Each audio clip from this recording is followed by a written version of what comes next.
Mortgage interest rates are rising, especially for second homes. Here are 4 ways you can combat rising mortgage interest rates and still win in today's competitive real estate market. I'm Ryan Haley, broker with Atlantic Shores Sotheby's International Realty. And today I wanted to share 4 tips with you as to ways that you can still win when we have this rising interest rate, the rising mortgage interest rate environment that we're currently experiencing. And there are a couple techniques that would allow you to possibly get a better rate. So, number 1, putting additional monies down. So, in the second home world, second home condo world, a property can be purchased with as little as 10% down.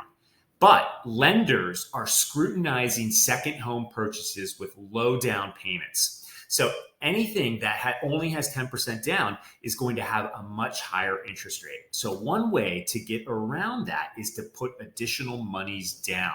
So if you put 20 to 25% down, you're going to find that you have a much better interest rate.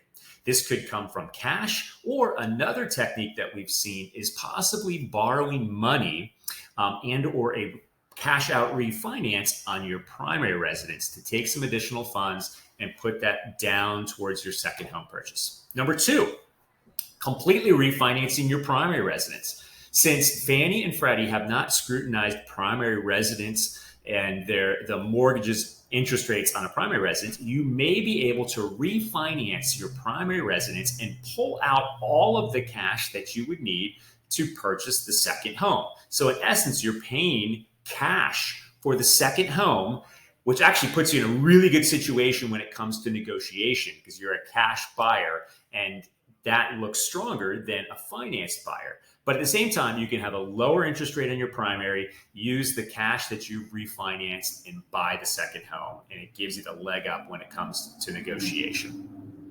Another option, number 3, would be to pay points.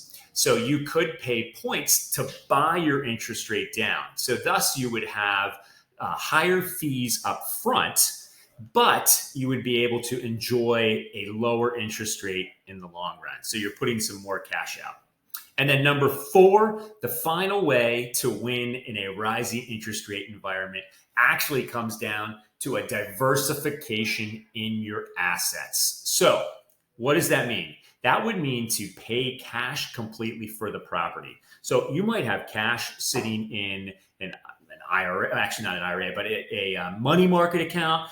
It could just be sitting in a bank account, or you might have money invested in another asset, whether it's the stock market, whether it's bonds, and just reallocating. So taking the money out of that investment and putting it into a new investment, which is real estate. Here's where you win with that. If you look back over the last 50 years, real estate has always outpaced inflation. And with inflation continuing to rise, one of the techniques that people are doing is investing in real estate to hedge against inflation. Real estate is tangible. It is real. It is, unless it falls into a hole, you're always going to have it. And real estate values have never gone to zero. They always have value, where an investment someplace else could go to zero. You could invest in a business and that could go bankrupt and you are completely out. So a lot of people, when they're trying to hedge against inflation, are reallocating, taking their cash from another investment and putting it into something tangible like real estate. So those are 4 techniques that you can use to win today in this rising mortgage interest rate environment. We are getting right into the spring season. The competition is hot. There is strong demand, but we can assist you and help you find the right property that meets your needs and use our negotiating techniques to help you win when it comes to securing the right property just in time here before the summer season. Thanks again. Hope this is helpful. We'll talk to you soon.